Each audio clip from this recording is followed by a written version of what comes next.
Кубро остальным соболезную. Так как манга One Piece подходит к своему логическому завершению, самое время делать предположение о том, кто наконец-таки станет королем пиратов. Сейчас в сюжете как никогда приоритетом для всех становится нахождение Рафтеля. У всех свои амбиции. Кто-то хочет стать королем пиратов, кто-то узнать важную инфу, а кому-то надо полностью уничтожить всю информацию. В этом ролике мы как раз и расскажем, кто ближе всех, чтобы найти то самое драгоценное сокровище One Piece. Будем идти от самых очевидных вариантов до самых неочевидных.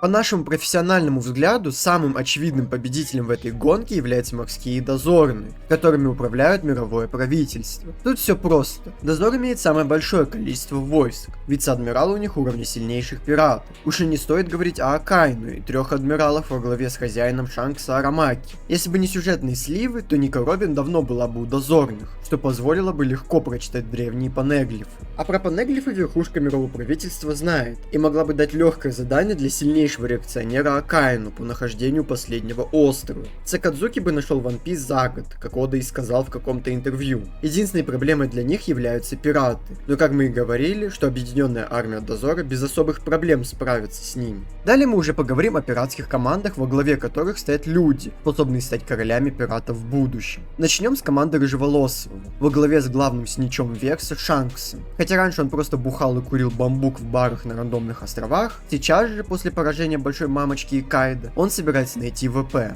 Для Шанкса буквально золотая дорожка открыта. Блуд был в команде короля пиратов Роджер и знает всю нужную информацию и маршруты. Из-за обычной случайности этот Брони попал на Рафтель в детстве. Он даже знает про Джойбоя. Также сейчас он владеет огромным количеством территорий и может добывать понеглифы, хотя ему это и не надо делать. Ведь придет просто тупейший и слабейший Юзлес Мид, нападет на твои территории, и тебе только стоит его победить и залутать расшифрованные копии понеглифов. Один Шанкс — это уже большая силовая единица, но его бомжи из команды котируются высоко. Тот, кто может помешать Шанксу, это жирный блудишка Тич. После победы над Трафальгаром у него уже есть пару понеглиф. Также есть Пудинг, способный читать эти понеглифы. Его так называемая тактика обмана и предательства дает плоды для него. Блуд украл сильнейший фрукт типа Парамеции вибратора Белоуса. Также нельзя забывать, что он читал какие-то книги о дьявольских фруктах, что может дать кое-какие подсказки. Тич явно знает больше, чем кажется на первый взгляд. У него, в отличие от Айзена, все реально идет по плану. Но все же на его пути стоит мировое правительство и дозор, в частности адмиралы. А Тич не будет идти в прямую конфронтацию с опасными людьми, что уже было продемонстрировано не раз. Например, когда он зассал Акайну или Рейли. Остальных соперников он вообще непонятно как побеждает. В боях с черной бородой мозг у оппонента буквально отключается. И хотя у него есть Кудзан в тиме, который буквально человек-армия, остальные сокомандники не вызывают доверия. Что в плане силы являясь полными попусками, что в плане отношений к капитану, потому что они могут при любой неудаче предать своего лидера. Подобное, кстати, уже было в команде Рокс. Следующим идет Баги во главе Кросс-гильдии. У него в подчинении сильнейший мечник и умнейший крокодайл. Хотя они и не прямые его союзники, но им все же выгодно оставаться в тени. Также в комьюнити идут теории, что все бывшие Шичибукаи могут объединиться в Кросс-гильдии, а именно Хэнкок, Дофламинго и остальные. Шансы на нахождение One Piece возрастают в геометрической прогрессии. У Баги, как и в случае с Шанксом, есть опыт нахождения в команде Роджера. Сейчас он уже и сам стал императором морей, что подразумевает огромный авторитет и ресурсы. Может, Баги не такой сильный сам по себе персонаж, но стоит отметить, что он довольно-таки умный. Можно даже сказать, что он все вкачал в везение и в харизму, благодаря которому он и вышел из Импелдауна и стал лидером заключенных. Как сам Баги и говорил, главное не победить всех своих противников в битве, а найти Рафтель и добраться до него первым. Он может это сделать благодаря ряду случайностей. Но, как мы считаем, по прямой встрече с условным Тичом или Шанксом, Баги завершит свою карьеру. Говоря о главных претендентах на титул короля пиратов, невозможно обойти вниманием нашу любимую команду Мугивара. На данный момент ситуация складывается для них более чем благоприятной. В их распоряжении уже находится целых 3 из 4 род понеглифов, как раз таки необходимых для нахождения Рафтеля. Это уже серьезное преимущество, учитывая, что другие участники гонки за сокровищем либо только начинают поиски, либо вовсе не имеют доступа к ним. Но главное их преимущество — это, конечно же, Ника Робин, один из немногих известных на данный момент людей, способных читать древние текста на понеглифах. Просто к слову, насколько это сильное преимущество, помимо ее есть всего 2 персонажа, способных также читать понеглифы — Пудинг и Батя Одан. Поэтому только ее уникальные знания уже делают команду Луфи практически непобедимыми в этой гонке. Ее важность невозможно переоценить, ведь без нее даже обладание всеми 4 род понеглифами было бы бессмысленным, так как никто другой не смог бы расшифровать содержащуюся в них информацию. Сам Луфи, будучи избранным Джойбоем и носителем носителем пробужденного фрукта Хита Нами модель Ника, как все уже догадались, обладает невероятным потенциалом. Его способности выходят далеко за рамки обычного пирата, и с каждой новой главой мы видим, как он растет и развивается. Кроме того, нельзя забывать о его уникальном даре – голос всех вещей. Этот редкий дар, которым ранее обладали лишь Голди Роджер и Мэйби Оден, эта обилка позволяет ему чувствовать и понимать вещи, недоступные обычным людям, что также может сыграть ключевую роль в поисках ВП. Кстати, возможно, в одной из последних глав как раз нам немного намекнули на него в очередной раз. С точки зрения нарратива, Луфи выглядит главным претендентом на титул короля пиратов. Как главный герой истории, он по всем законам жанра должен достичь своей заветной цели, как уже было с его братьями из других произведений, например, в Наруто. Однако Ода гений не раз удивлял нас неожиданными поворотами сюжета, поэтому полностью исключать возможность того, что он решит перевернуть игру и разрушить все клише, нельзя. В конце концов, One Piece всегда славился своей непредсказуемостью, да-да. Тем не менее, даже если отбросить нарративную предрасположенность, у Мугивара есть все шансы на успех.